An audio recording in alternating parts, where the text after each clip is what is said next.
Bonjour à tous, bienvenue à l'atelier Énéagramme, la relation 5-3-3-5. Voilà, c'est ce que l'on va voir spontanément maintenant. Donc je ne représente pas l'énéagramme. Aujourd'hui, on va effectivement regarder cette relation. On va s'appuyer notamment sur la compulsion. Énéagramme, c'est quand même un aspect majeur. La compulsion et dépasser notre profil énéagramme, eh bien, passe souvent par de l'observation, par le fait de conscientiser que souvent, ce qui nous amène à agir de manière automatique, c'est la compulsion. La compulsion, c'est que nous avons tendance à fuir certains aspects qui sont reliés au moment présent. Et donc derrière le fait d'éviter certaines choses, il y a une peur, bien évidemment. Donc aller voir des peurs relativement inconscientes n'est jamais simple. Souvent, ça passe par de la rencontre sensorielle, c'est-à-dire de la rencontre émotionnelle. Comment ça se passe en fait dans mon corps? Quelle est ma peur? Quels sont mes stress? Qu'est-ce que je ressens? Et nous sommes devenus tous des experts pour ne pas ressentir nos émotions. Voilà pourquoi l'énéagramme ne nous aide pas vraiment. Beaucoup d'êtres humains apprennent beaucoup de choses avec l'énéagramme, mais ça reste pour beaucoup un système mental, intellectuel. Alors qu'à l'origine, l'énéagramme devrait nous servir à avancer. Donc c'est un système qui est non enfermant, qui est ouvert, qui est assez spécial parce que vous pouvez y déposer énormément de connaissances avec une grande justesse. L'aspect le plus fascinant peut-être de l'énéagramme, ce n'est pas le chemin évolutif, parce qu'encore une fois, la conscience que nous sommes n'évolue pas. Elle est déjà parfaite, totale. Ne serait-ce qu'au sein de l'organisme, elle travaille déjà en harmonie dans chaque cellule du corps, même lorsque le mental est dans le sommeil profond. Donc, la conscience que nous sommes n'évolue pas. En revanche, effectivement, il y a une vie qui est plus ou moins libérée, une action dans le monde qui est plus ou moins libérée de programmes. Voilà. Et donc, ce qui est fascinant avec l'énéagramme, c'est que ça pointe avant tout l'involution. Et lorsque un être est en involution, c'est-à-dire quand il va mal, bien il va prendre les aspects souffrants d'une structure en particulier.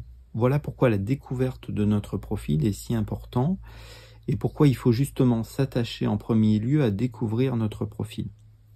Voilà pourquoi aussi j'ai abandonné certaines notions théoriques qui sont pourtant largement partagées aujourd'hui parce que elles sèment de la confusion et elles ne nous aident pas justement à avancer. Elle ne fait que repousser à plus tard une évidence. Je ne peux pas être que mon profil énéagramme. Pourquoi? Parce que si je ne suis que mon profil énéagramme, eh bien aujourd'hui, nous venons de passer la barre des 8 milliards, vous avez peut-être déjà 1 milliard de 8 sur Terre. Donc je ne peux pas être que cela. Je ne peux pas être que la manière dont mon mental filtre l'expérience. Alors oui, c'est fascinant, je suis dans une grande famille, d'une certaine manière, quand j'ai découvert mon profil énéagramme, parce qu'encore une fois, quel que soit le lieu, quel que soit le milieu socio-culturel, quelles que soient mes connaissances, quand il y a une involution, eh bien, le 8, par exemple, va prendre les défauts de la structure 5, le 2 va prendre les défauts de la structure 8, donc c'est un aspect fascinant. L'énéagramme est un outil qui devient prévisionnel, c'est un outil qui met en avant justement une prévision. Qu'est-ce qui va se produire dans la vie? Donc effectivement c'est fascinant et ça peut expliquer bien des choses à niveau relationnel. Alors voilà, la problématique c'est que si je ne suis que mon profil énéagramme, eh bien je n'ai plus d'individualité. Je n'ai plus de singularité, je n'ai plus de signature propre. Et effectivement, ce n'est pas possible. C'est-à-dire que la conscience que nous sommes ne peut pas répéter à l'infini la même chose. C'est une évidence. Je ne veux pas rentrer trop dans des détails, mais c'est une évidence. Donc, c'est un point de départ, c'est important. Vous pouvez le voir comme une zone d'ombre. Dans un regard contemporain, mon profil énéagramme eh bien, me définit parce que, voilà, vous avez 3 siècles de philosophie derrière, je pense donc je suis. Non, c'est pas vrai déjà. Quand vous êtes dans le sommeil profond, il n'y a plus d'identification mentale. Est-ce que vous disparaissez tous les soirs? Comment ça se fait, si vous disparaissez tous les soirs, que vous vous réveillez le lendemain matin? Et donc, dans une vision plus ancestrale, l'énéagramme nous amène non pas à voir notre profil énéagramme comme ce que nous sommes, mais comme une zone d'ombre. Et de manière très concrète, si la conscience que je suis perçoit mon profil, si je perçois que je vis la mélancolie, la tristesse et le manque du 4, ça devient un objet. Je peux toujours m'identifier et me dire je suis 4, je suis 2, je suis 6, mais ça devient un objet. La conscience que nous sommes a déjà en elle l'intégralité de l'énéagramme. C'est-à-dire qu'elle peut agir de manière spontanée, sans se poser de questions et sans filtre mental préétabli à l'avance. Rappelons-le, qui a créé le chaos sur Terre? Est-ce que c'est les animaux ou est-ce que c'est l'homme? Qui a un filtre mental? Qui conceptualise? C'est l'homme ou les animaux? Donc allons-y, on va commencer très spontanément. Donc vous allez pouvoir avoir des informations. Je sais que Palmer, je ne suis pas allé voir, mais je sais que Palmer a écrit un livre sur les relations, au travail, en amour, je crois. Cet atelier, il est proposé aussi pour que vous puissiez à un moment donné voir tout simplement par vous-même la température. Qu'est-ce qu'il risque de se produire dans une relation? Quand vous connaissez les centres, quand vous connaissez l'involution, l'évolution, quand vous connaissez notamment la compulsion, et on va s'attacher à ça aujourd'hui, notamment la compulsion, eh bien, il y a une température, il y a une météo qui est assez naturelle, qui va être donnée pour chaque relation. Mais c'est présenté à niveau moyen, bien évidemment. C'est-à-dire que nous pouvons tous nous libérer de notre profil, voilà, comme je le disais tout à l'heure. Alors commençons. Honneur au 3. Alors le 3 est dans le centre de l'image. C'est-à-dire le besoin d'être aimé, d'être validé, d'être reconnu par les autres est très important. Ce qui n'est pas le cas du 5 qui lui est dans le centre mental, le besoin de comprendre le monde. Peut-être que secrètement quand même il rêve d'être reconnu pour ses connaissances, mais il ne vous le dira pas. Alors le 5 lui a peur du monde extérieur, et sa compulsion, alors rappelons que la compulsion c'est que nous avons tendance sous stress à fuir certaines réalités qui sont reliées au moment présent. Et rappelons que le mental est incapable de vivre dans le présent, puisque une pensée est toujours reliée soit au passé, soit au futur, et que la seule chose qu'il peut faire, c'est un étiquetage mental. Et cet étiquetage mental nous coupe du réel, parce qu'effectivement, plus vous focalisez sur quelque chose, plus vous observez quelque chose en précis, plus vous vous racontez une histoire sur quelque chose, et plus vous vous coupez de la vie. Et puis si vous vous dites tout de suite, dans le lieu où je suis, il y a un téléphone portable, ce n'est pas vrai, vous ne regardez pas le réel. Vous regardez un étiquetage mental, parce que ce téléphone-là est peut-être différent d'autres téléphones. Et puis vous faites référence au passé, parce que vous avez appris autrefois que cet objet plat avec cette forme-là, c'est un téléphone. Il n'y a pas de stabilité à ce niveau-là, puisque en plus ce téléphone se transforme, puisqu'à une autre époque, le téléphone était différent. Dire quand je me promène en forêt, je suis dans une forêt de résineux, est de la même manière absurde, parce que vous regardez le passé. Donc, le 5 est dans une position de retrait. Alors ça, c'est pas pour plaire au 3, parce que le 3, lui, au contraire, est dans l'action. Est dans l'action, et il veut que cette action soit vue. Parce que il pense que sa valeur personnelle passe par ce qu'il fait, par ce qu'il est, ou par ce qu'il possède. Donc le 3, lui, a besoin d'être reconnu, d'être vu, d'attirer d'une certaine manière l'attention. Il a besoin de décrocher des trophées. Alors reste à définir quel est ce trophée. Ce n'est pas forcément du tout un trophée sportif. Oui, il utilise souvent beaucoup son corps, mais ça peut être encore une fois une possession, une voiture, une relation. Ça peut prendre des formes particulières, mais le regard de l'autre et la validation de l'autre est important. Et à ce titre-là, sa compulsion à lui, c'est il veut éviter l'échec et il veut éviter d'être rien. Alors, développons un peu. Éviter l'échec, c'est que comme ma valeur personnelle passe par le fait de réussir et d'être vu, quand le niveau de stress monte, quand je ne suis pas vu, eh bien la frontière entre réussir et l'échec diminue. Donc je peux vite avoir l'impression d'être en échec, alors que je vis simplement un moment entre guillemets normal. Mais quand je ne me mets pas en avant, quand je ne fais rien, eh bien j'ai peur justement d'être rien, parce que je ne sais pas vraiment qui je suis. Voilà un petit peu la problématique que vit intérieurement le 3, je ne sais pas vraiment qui je suis. Donc je vais aller vers quelque chose qui va donner un sens à ma vie. Un sens directionnel, parce que je veux aller vers ça, vers une victoire, vers la première place, la pole position, mais surtout ça m'évite, on va dire encore une fois, de plonger en moi et de me demander qu'est-ce que je suis. Parce que oui, je ne sais pas vraiment qui je suis. Le 3 ne sait pas trop. Par contre, il a vu qu'il était aimé quand il réussissait.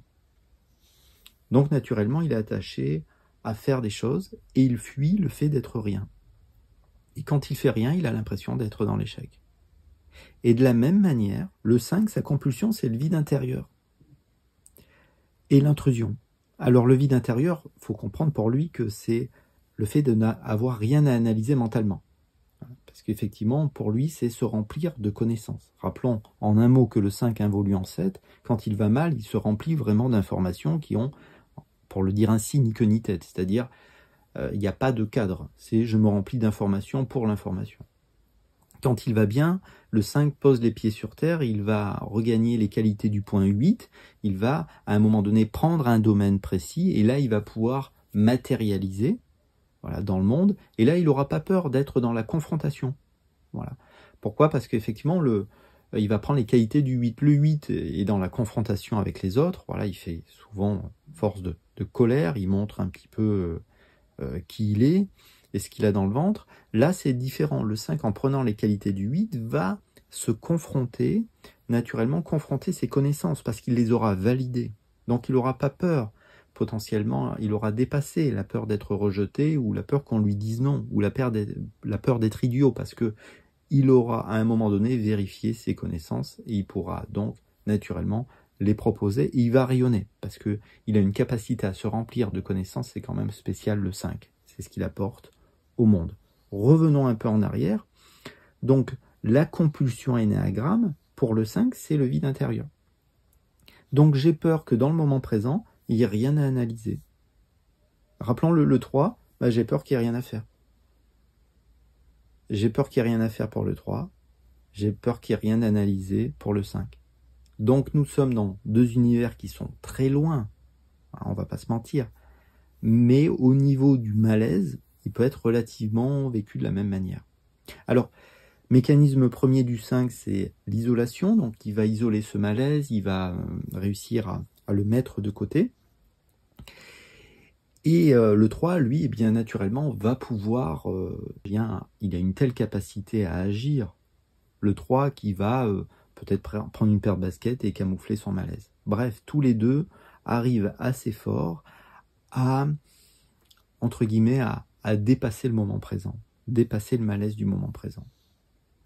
Le 5 a peur aussi, ce n'est pas qu'il a une double compulsion, mais il a aussi peur de l'intrusion. Et le moment présent, il se sent souvent envahi par le moment présent parce que soit l'autre lui demande trop, et là le 3 risque de trop lui demander. Soit je suis trop stimulé, et donc du coup je perds cette position d'observation, dont il abuse, on va pas se mentir, et soit je suis trop stimulé intellectuellement, et là aussi j'ai peur d'être, de ne pas savoir, d'être un idiot. Et donc j'ai peur si je suis, j'ai peur de ne pas savoir, voilà aussi pourquoi il confie pas ses connaissances, parce que il a peur peut-être d'être, entre guillemets, idiot ou de ne pas savoir. Et on retombe sur la compulsion du 3 qui est éviter l'échec. Parce que pour lui, ça serait un véritable échec que de ne pas savoir. Donc souvent, quand il propose une information, c'est que déjà il a validé, il sait, il a palpé aussi le niveau de connaissance de l'autre. Et donc comme il a palpé, un petit peu observé le niveau de connaissance de l'autre, ça c'est son élan 6 bien sûr, et bien en fait il va pouvoir soit partager, soit se mettre en retrait.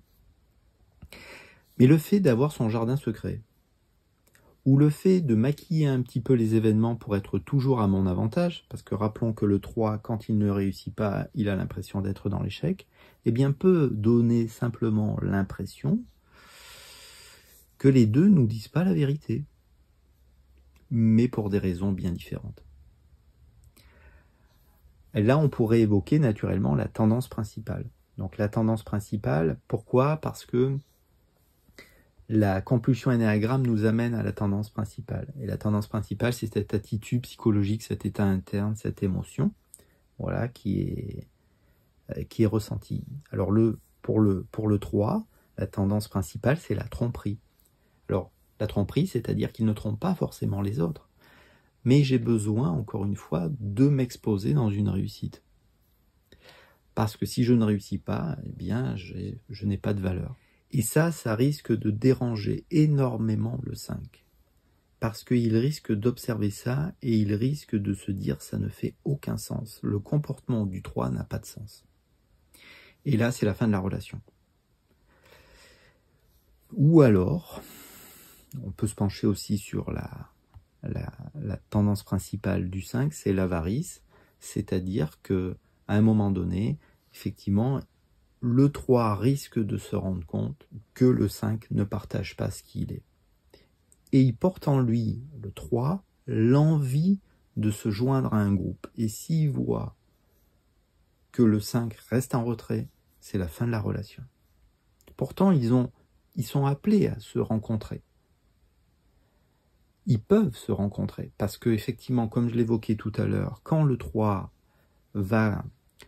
qui est dans une action individuelle, gagner le point 6, alors il ne deviendra pas un 6, mais il va prendre les qualités du point 6, il va s'entourer d'une équipe, il va prendre du plaisir.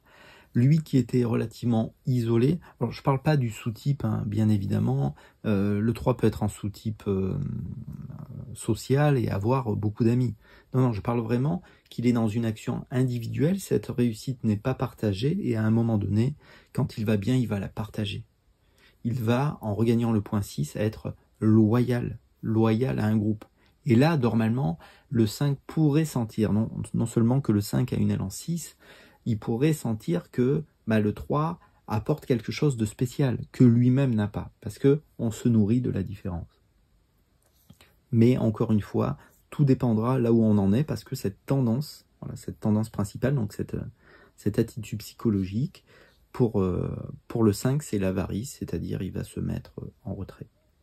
Alors on pourrait évoquer que, oui, à cet aspect-là, de ce côté-là aussi, le 3 ressemble un peu au 5, parce que le 3 involue en 9, donc il va prendre les défauts de la structure 9. Alors lui, il va pas ne plus être dans l'action, mais il va en faire de plus en plus pour un résultat de plus en plus léger, mais il risque, encore une fois, à ce moment-là, d'activer sa tendance principale, il risque d'être un petit peu dans la tromperie, c'est-à-dire il va manipuler un petit peu les choses pour qu'il reste encore à son avantage. Ne pas reconnaître que je peux échouer. Ne pas reconnaître que je ne sais pas. Voilà, le 5 ne veut pas reconnaître qu'il ne sait pas. Alors que c'est normal, naturel de ne pas savoir. Et de la même manière, c'est normal pour le 3 d'échouer. S'il n'y a pas d'échec, je ne peux pas avancer. L'échec met en lumière directement ce que j'ai besoin de travailler. Voilà. Donc on est vraiment dans deux centres très différents. L'un va pouvoir se mettre en valeur, à être un peu dans le paraître. On parle du 3, bien sûr. Encore une fois, maquiller un petit peu les choses à son avantage, ce qui ne sera pas le cas du 5, qui lui, souvent, n'éprouve pas énormément d'importance à la manière dont il s'habille. C'est possible. Parce que rappelons que tous les deux, et on va finir là-dessus, ils ont une aile en 4, et que tous les deux portent en eux de l'originalité. Le 3 est original, voilà, d'une certaine manière. Il conçoit la vie quand même d'une manière assez particulière, et le 5 lui aussi est original. En fait, il s'intéresse à des choses qui souvent ne sont pas rationnelles, s'il veut bien se dire la vérité. Donc, c'est des personnages qui sont... ça pourrait être tellement une belle relation. Je ne connais pas vraiment de 3 et de 5 une relation... de mon côté, je ne connais pas ça. Mais je sais que c'est possible, parce que tout est possible. Et puis encore une fois, dès qu'on est dans l'acceptation de l'autre, c'est dur d'être dans l'acceptation de l'autre, parce qu'accepter l'autre, ça serait s'accepter soi-même. Et souvent, oui, le 3 ne veut pas aller voir que ça ne va pas. Un dernier élément qui me vient, on pourrait parler de l'identification. Le 3 s'identifie souvent, il a un modèle. Il a quelque chose vers lequel il veut tendre. Il est possible qu'il soit un petit peu en admiration devant un 5, et c'est possible. Et dans ce cas-là, la relation est possible. Ce qui est intéressant, je trouve, c'est avant tout, non pas de dire qu'est-ce qui va se produire, mais qu'est-ce qui pourrait freiner la relation. Et là, ben oui, le centre qui est un petit peu réprimé, eh bien, c'est le centre de l'image pour le 5, puisque rappelons que voilà, il est dans le centre mental, il s'intègre dans le centre instinctif, donc il est loin du centre de l'image, et ce n'est pas le cas, en revanche, pour le 3, parce que quand on est dans le triangle énéagramme, rappelons que le deuxième centre n'est pas défini à l'avance. Et ça, c'est pourquoi vous avez des 3 qui sont si différents, des 6 qui sont si différents, et des 9 qui sont si différents. Effectivement, le 3 involue en 9 et évolue en 6, mais le deuxième centre n'est pas défini à l'avance. Et donc le deuxième centre pour le 3 peut être le centre mental ou être le centre instinctif.